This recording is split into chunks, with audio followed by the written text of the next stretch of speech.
Graças a Paz, amém. A minha experiência hoje, depois que foi ministrada na minha cabeça, apareceu um serafim, na qual duas asas cobriam o rosto e duas cobriam da cintura para baixo. Só parecia essa parte aqui, que é a parte da cintura até o pescoço.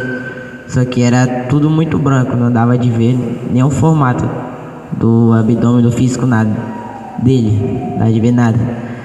E ele descia e de uma forma educadamente ele falava: olá, jovem Felipe. Ele falava muito educado, parecia, sei lá, até a voz do Google.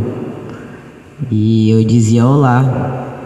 E eu já perguntava dele se ele cria que Jesus veio em carne e osso, morreu e ressuscitou. Ele falou que ele cria. E inclusive ele tinha descido e mandado do pai dele para me buscar para o encontro com o Senhor. E eu só falei amém. E ele falou: erga-me suas mãos. E foi que eu levantei minha mão.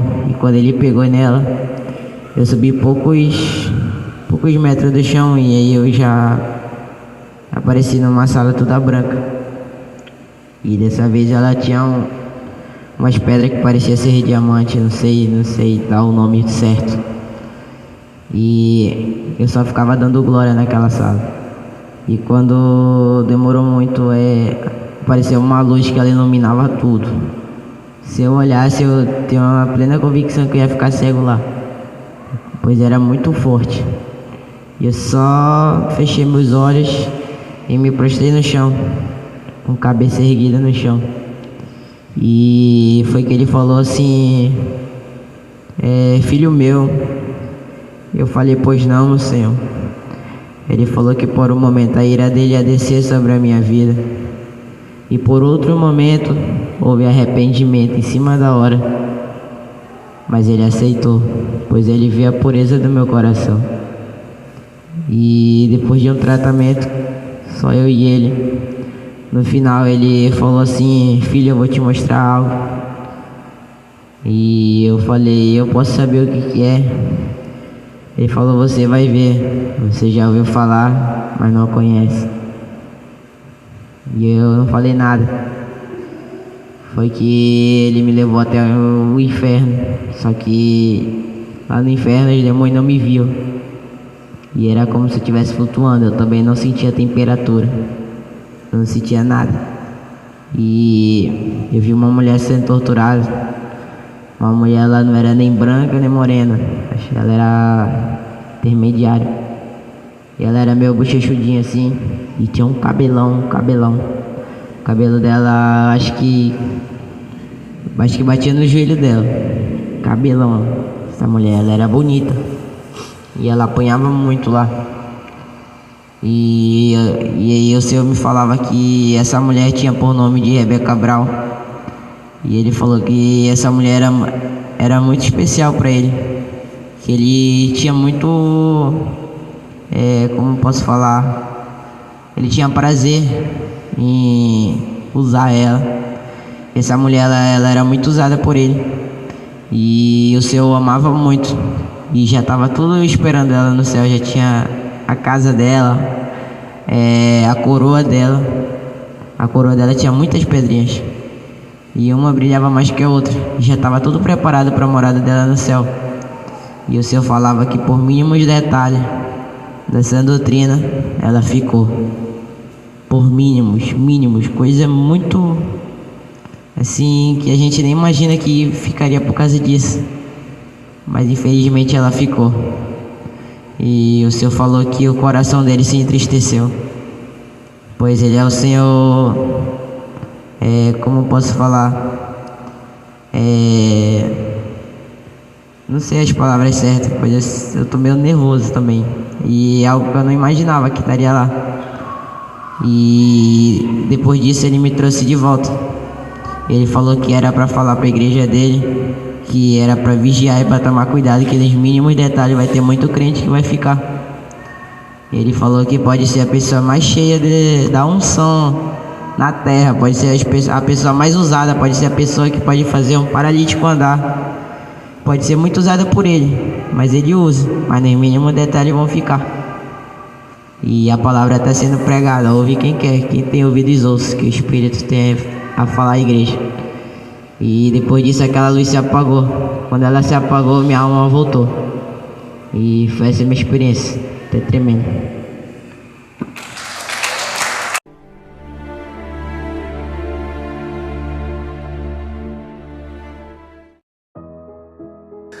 Graça e paz, povo de Deus. Aqui quem vos fala é o apóstolo Juscelino Alves. Quero começar meu comentário acerca dessa experiência com um texto que está lá em Mateus, capítulo 7, versículo 22 e 23, que diz assim: Muitos me dirão naquele dia: Senhor, Senhor, não profetizamos nós em Teu nome?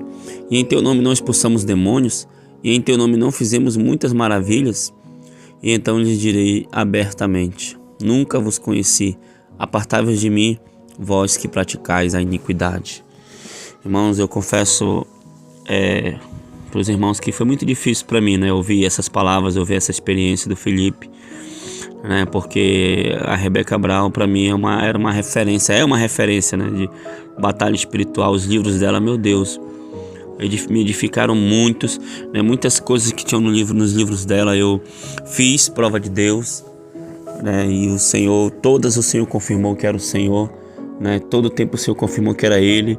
Sabe que tudo aquilo que ela ensinou nos livros dela realmente foi Deus que mostrou. Aquelas experiências eram Deus que davam para ela. Eu já fiz prova de Deus várias vezes e o Senhor confirmou tudo.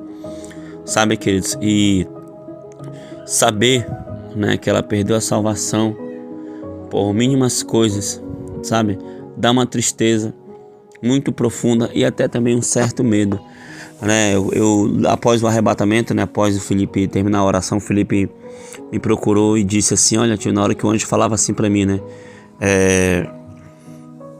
na hora que quando o anjo dizia assim que ela ficou por mínimas coisas, eu via sair dela um cordão, ele me dizendo, né, um cordão, e esse cordão tinha uma medalha, e essa medalha tinha um nome escrito em inglês e tinha uma pata de um animal, uma pata de um gato, ele falou bem assim, lá desenhada nesse cordão. O anjo mostrava esse cordão para ele, sabe?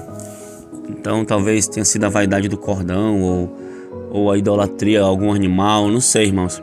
Eu só sei que infelizmente isso aconteceu, né, por mínimas coisas, né, e muito de nós, irmãos, podemos perder nossa salvação também, né? E outra oportunidade nós consultamos ao Senhor também, né, através do Felipe, né?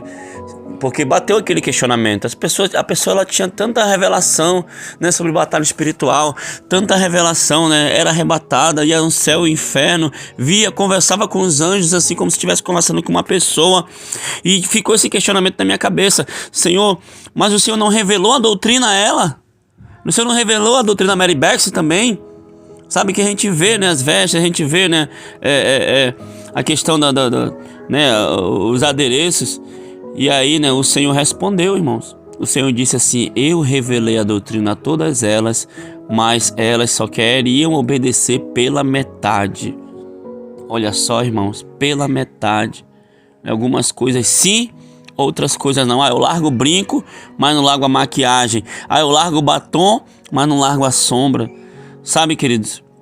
E aí o Senhor, Ele não nos quer pela metade, Ele nos quer por inteiro. Sabe, irmãos? Então não é, eu posto essa experiência aí, não é com alegria, é com tristeza no meu coração. Confesso até que eu chorei na hora quando ele estava falando isso, sabe, queridos? E muito triste, né, apóstolo? A apóstola também ficou muito triste, não é isso, apóstolo? Fiquei triste, temerosa, né, apóstolo? Porque a Bíblia é muito clara sobre essas pequenas coisas que podem comprometer nossa salvação e que muitos têm feito vista grossa, têm achado que não tem nada a ver, né? E o Felipe, ele estava dando detalhe, na hora que gravamos esse testemunho ele estava um pouco nervoso por tudo que ele viu, mas depois ele deixou os detalhes, contou, né, pra gente com detalhe, e me trouxe um temor, porque imagina você ser cheio do Espírito Santo, você ter revelações profundas com Deus, você ter experiência de arrebatamento e no dia da sua morte você perder sua salvação porque você deixou de cumprir os pequenos detalhes da sã doutrina que o Senhor reprova, que o Senhor já tinha dito, reivindicado, e por não obedecer você acaba indo ao abismo por conta disso. Isso trouxe um temor, isso traz uma reflexão, irmãos, e uma necessidade de todos os dias nos autoavaliarmos diante do Senhor para saber como está a nossa vida com Deus, quais são as pequenas coisas que podem nos impedir de entrar no reino dos céus. E eu fiquei muito triste, né, com essa experiência, não foi, recebi com tristeza, porque realmente é uma pessoa que tinha revelações bem parecidas também às que nós estamos tendo, mas guardou a doutrina pela metade, né, e foi cobrado no dia do Senhor. Então, assim, muito triste isso, muito mesmo. Amém? Amém, queridos. E o Felipe, ele relatou para mim, né, depois como era a tortura dela. Os demônios enfiavam ferro nela, sabe, que atravessava pela barriga. E ele falou que ela não tinha mais nem força de gritar, sabe, queridos, de tão grande era a tortura dela. Então, realmente, uma tristeza muito grande, né, e um alerta para nós, né, para a igreja, para que a gente esteja se santificando cada vez mais, para que a gente seja obediente em tudo, para que a gente se desperte. Amém, queridos? Para que a gente obedeça. O Senhor, Ele quer, né? Tem uma palavra que diz assim: eis que obedecer é melhor do que o sacrificar. O que adianta, né, irmãos? Que adianta um servo cheio de dons, né? Uma pessoa cheia de sabedoria, de dons, mas não é obediente, né? O Senhor não se alegra, né? Uma pessoa assim. Então, que possamos ter disposição, irmãos, em obedecer os comandos do Senhor, obedecer a voz de Deus e se entregar totalmente ao Senhor. Amém, queridos? Vamos orar, apóstolo? Amém. Senhor, meu Deus e meu Pai, querido Pai amado, muito obrigado, meu Deus, Pai, por mais essa experiência, essa revelação que o Senhor nos deu, Pai, querido Pai amado. A Tua palavra diz que o Senhor não tem prazer, né, na morte, né, que o pecador se perca. Senhor, todos nós pecamos, Senhor. A Tua palavra fala: todos pecaram e carecem da glória de Deus. Aleluia. Senhor, até o último segundo da nossa vida nós carecemos, precisamos da Tua misericórdia, precisamos da Tua graça, precisamos, Senhor, aleluia, meu Deus, que o Senhor olhe com misericórdia para nossas vidas, Pai. Senhor, que essa misericórdia ela venha nos alcançar dia por dia, Senhor, e que possamos, Senhor, ter disposição, ter força para andar na sã doutrina, meu Pai querido, Pai amado, te obedecendo a cada dia, fazendo a Tua vontade, meu Deus, aleluia, Senhor, fazendo aquilo que te agrada, aquilo que agrada o Teu coração, Pai querido, Pai amado, para que naquele grande dia do arrebatamento, ou até no dia da nossa morte, Senhor, nós sejamos contados com aqueles que foram para o céu, Senhor, com aqueles que foram para o seio de Abraão. Pai querido, Pai amado, então abençoe esse meu irmão, essa minha irmã, Senhor, que tem vontade de andar na sã doutrina, que está começando a andar na doutrina, ou que está até conhecendo a doutrina agora, Pai, que o Senhor possa abençoar, que o Senhor nos dê capacidade para obedecer, Senhor, que o Senhor se revele cada dia mais, Senhor, assim como disse o salmista Davi: vê se há em mim algum caminho mau e guia-me pelo caminho eterno, que o Senhor possa nos conduzir à porta estreita, Senhor, a porta da salvação, Pai. É o que te pedimos, Pai. Aleluia, em nome de Jesus. Em nome de Jesus. Amém, e amém. Que Deus abençoe todos em nome de Jesus. Tome posição como um soldado forte. Não perca o teu alvo, desafia até a morte. Mesmo subjugado, atingido e humilhado, não desça do seu barco com a vitória.